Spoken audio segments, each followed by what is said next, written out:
What's up guys, Cut Protagonist here, and today we'll be doing a Vanguard Zero deck profile on Spike Brothers deck. So with all these cards collected through the Spike Brothers event, a lot of you players have been asking how to build your very own Spike Brothers deck. So today I'll be doing a very short deck profile on how the deck works and generally how to build the deck. So in our opinion, this deck is actually really high tier. It's probably one of the best finishers in the game right now because it's able to dish out about 4 to 5 attacks during its final turn with its Crush Rush. So most of the Spike Brothers abilities do have the ability to return themselves back from the field to the deck, and then the Vanguard abilities and your main booster will be sending out more units from your hand or your deck back onto the board. And also it's a pretty consistent deck, okay? With cards like the Dudley Den, its ability to call stuff from the deck. You could call any boosters or any grade 2s you want. Basically makes it one of the best recruiters in the game. Yes, however, it does Counterblast too, but this deck doesn't even use Counterblast, which is amazing. Very good Counterblast utility with Dudley Den, since you'll be able to switch out with Mega Trainer as well. We also have stuff like Trance Razor, which allows us to call the top deck to help us build the board. Very important in the early game. And finally, a returning Q trigger, such like Gancelot. But this one's actually very insane because of the fact that if you use Generous Seifried to super call its ability, usually when you trigger check, it goes to the drop zone. But with Generous Seifried skill, you activate your heal trigger, you heal, and then it goes to the field. Then it goes to the field, use Juggernaut maximum attack, goes back to the deck, Dudley then shuffle the deck, and rinse and repeat. So basically, in this deck, you'll be able to do around 5 to 6 heals. I actually did it with this deck and it's amazing. So yeah, let's not forget that this is one of the big boys in the game because they have a lot of 15k solos or 16k in this case, which makes it hit above 21k most of the time with its rear guards. So let's hop onto the deck profile and explore the main engine of the deck. So first of all, we play 4 copies of Perfect Guards. Very important. 2 Dudley Den. The reason why we only play 2 is because we do play the Mega Trainer, and it is very easy to pick up your Dens. And also, you don't want to play too many Dens because you only want Dens to be behind your Vanguard, because when this unit boosts a Vanguard, so at your rear guard as a booster, it's not that good because it's plus 4k only. Its main reason to be here is because its ability to boost the Vanguard gives you so much pluses and filtering the deck. Basically, Dudley Den allows you to discard any triggers you have in your hand which is dead and call out a fresh new unit from the deck. Any unit to fit the situation, which makes this an amazing unit. Counterblast 2 is not a problem because the only Counterblast you use is actually Mega Trainer itself and the Dudley Dens for an extra attack. So Dudley Den is just there for an extra attack after you send back your stuff with Brucky or Reckless Express or Juggernaut Maximum, these 3 units, and then use Dudley Den and call them out for an extra attack. Very nice. And next we have, speaking of the extra attacks, is Reckless Express. When this card attacks, can Soul Blast 1 to gain plus 5k. So it's basically a 12k beat stick by itself. So it's really good because the reason why I play 4 is because we do use him as a right target. We don't want to write a Perfect Guards or Dudley Dens, especially Dens because they are only 4k and you get rushed easily early game. So your main right target is definitely the Reckless Express. Its ability to send itself back, especially during your final turn Crush Rush combo. You want to have your open front row, so use this destroy intercepts and just Soul Blast 1 to become 12k. So even if you want to get rid of Lava Arm Dragons, you won't have a problem at all. So yeah, it's mostly very important because a lot of time I push him up from the back row to the front row just to do a Crush Rush during the final turn. Next, Spike Brother Assault Squad, another very interesting unit because since we do a lot of combo attacks in this deck, you can use the Spike Brothers Assault Squad to boost early game and then resend it because as long as it hits, which is pretty much guaranteed because Vanguard Zero does not have the ability to guard manually. So yeah, it's actually a monster in this game right now. So let's go to grade 2s. 4 copies of Brucky. These units are very important because they clear the front row for your extra attacks. I want to attack and clear their interceptors while having an empty front row before my Vanguard attacks. Make sense? Yeah, it should. 1 copy of Spike Bouncer. It's basically there as long as your other units hits the opponent's Vanguard, it gives us 3k. So if you manage to hit them 2 times, it becomes plus 6. So it's like 14k, not bad.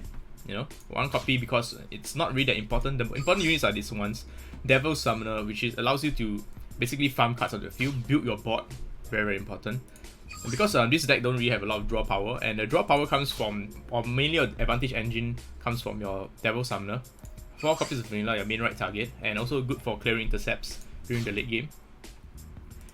And for the grade 3s, you play 4 copies of Juggernaut Maximum, one of the best heal triggers alongside Gancelot. Like, you know Gancelot's how good Gancelot is with its ability to send itself back to the deck. This guy takes it to the next step as whenever you check it with your Generous Seifried, you are plussing so much. Generous Seifried lets him come out so that he can do an extra 16k attack by itself and send it back to the deck. So this way you can get your infinite combo of your look of your heal triggers. Very, very, very good. Like, if you gotta make him a heal trigger, one of the best combos.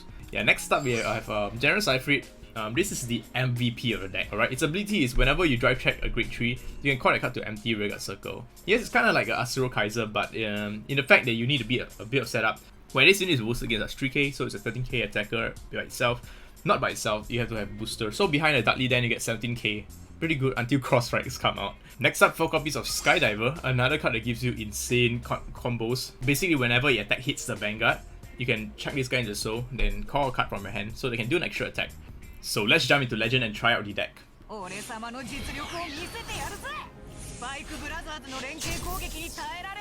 So it's gonna be a Spike Brothers mirror match. Very cool. 2 times the action from Spike Brothers. So this is a pretty good hand, in my opinion. We don't really need to mulligan. We just need to farm for the Dudley Den the next turn. So I'm gonna pass on that. He shuffles 2. It's good. Means it's not a farmer. Right. Good hand. We gotta write this. The best right target. We really don't want to write anything else right now. Alright.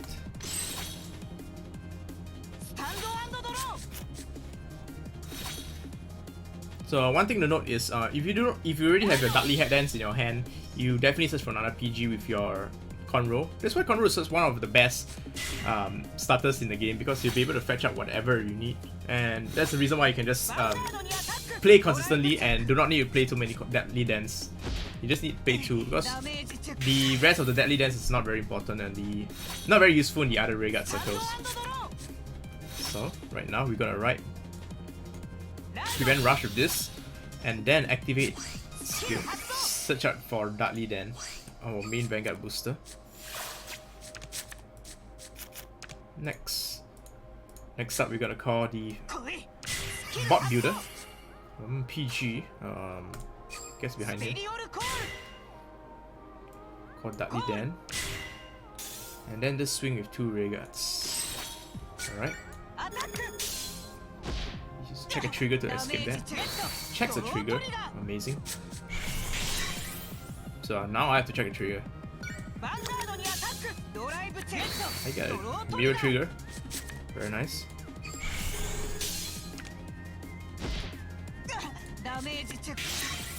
Wow. It's like our decks are stacked together. I do the Braki, he damage shake the Braki. So the next turn, if he does give me 2 points of damage, I'll be able to farm whatever I need with the January Seifried. Very nice.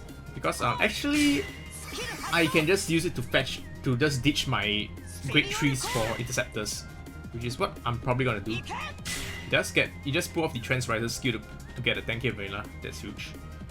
So that's what you're gonna do. But there's also another reason why that you might wanna keep your 5k just in case you hit magic numbers. Then that's what's gonna do. Sometimes you do keep it there because it hits magic number with 5k. For example, if you wrote 10k Jaguar, you will be a next magic number. Yup. But in this case, he will have to do a double attack me towards me. Draw trigger, very nice. So I'll probably ditch the Seifried. That's why the draw triggers are very important in this deck. If you guys didn't know, I play maxed out draw triggers and the 4 heals. So riding the Generous Seifried. Just gotta call my bot right now. I just gotta call my Braki to clear the Inceptors and use it as an intercept. And I'm going to use the Den to call out a grade 2 to protect my life points. So I'm just gonna call it here. Enter the attack phase. Yep. Boost. Don't invoke. Very important. You only invoke your you only invoke your abilities when you're doing the Crush Rush. So skill of Seifried. Well, the only bad thing is of this ability, if I actually pull off a trigger check, I will minus from that. That's okay. The next turn I'll be keeping the Juggernaut Maximum for the combo. As you guys can see, that's a little bit unfortunate, but we draw into a PG, which is absolutely huge. Dudley Den, second one.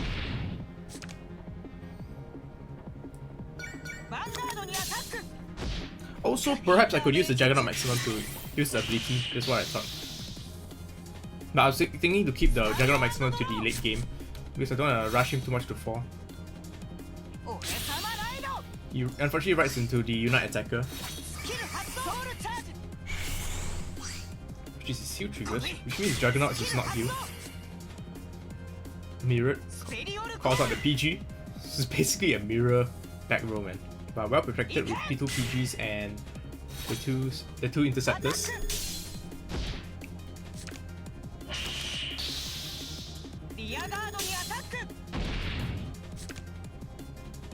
So in order to do the crush rush with this deck, right, it's very important that you have the Juggernaut Maximum or high speed Braki, otherwise you won't be able to call stuff. For example, his Dudley Den can only be caught onto an empty Rearguard circle, so that's why he couldn't do an extra attack, even though he does have a Counter Blast. So right now I'm gonna right skip. Alright, I'm gonna do a really cool combo here. I'm gonna use this to kill this, and then I'm gonna use the Skydivers to basically farm some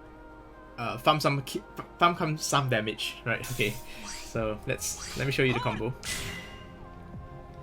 So battle.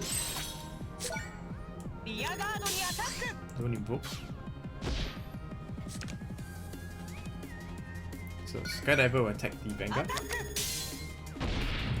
So with Skydiver skill, I will be able to return it back to the and then call out the Juggernaut Maximum.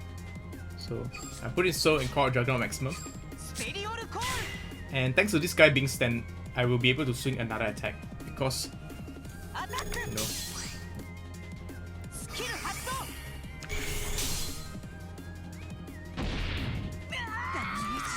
Gets a draw trigger. Right.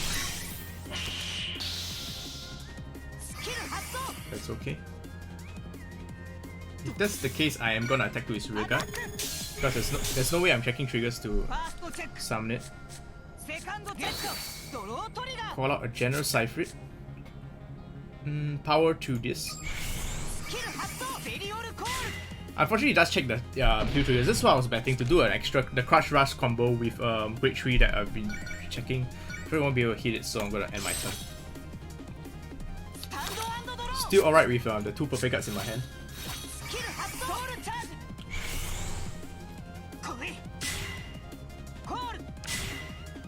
So as you can see, the difference in playstyle in the Spike Brothers is very different among different players. Like if you do not, this is basically a standard beatdown for Vanguard 0, but if you're doing the combo, right, you can do a lot of attacks with Spike Brothers, which is very, very cool, very fun. Really love it. You'll still be able to swing me 2 times, so there goes my 2 perfect cards. If you were to play stands, I might die. Yeah. That's okay. I don't think Spike Brothers play stand unless you're the NPC character. So let's do a Crush Rush.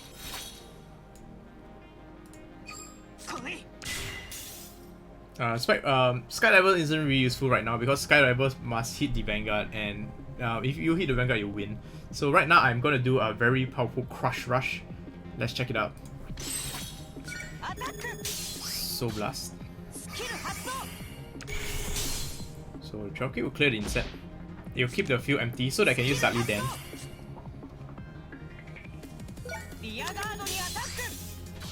I'll potentially do 5 attacks this turn. Soul Blast. Send it back to the deck. Sending a heal triggers back to the deck is huge. Right, next we use Dudley Den skill. Boosted.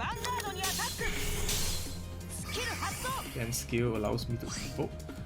Call this out. And since I'm not gonna survive next turn, I'm just gonna go out. In this situation, you might want to call a non-grade 3 so that you get a higher chance to call a trigger grade 3. So I'm just gonna call high speed Braki. So there's a high chance for Seifried to call a grade 3. There you go, Juggernaut Maximum guaranteed. And the best part of it is Juggernaut Maximum does, when healed, will not go to the drop zone like your normal triggers, but will enter the field. Then you can use Juggernaut Maximum and send it back again.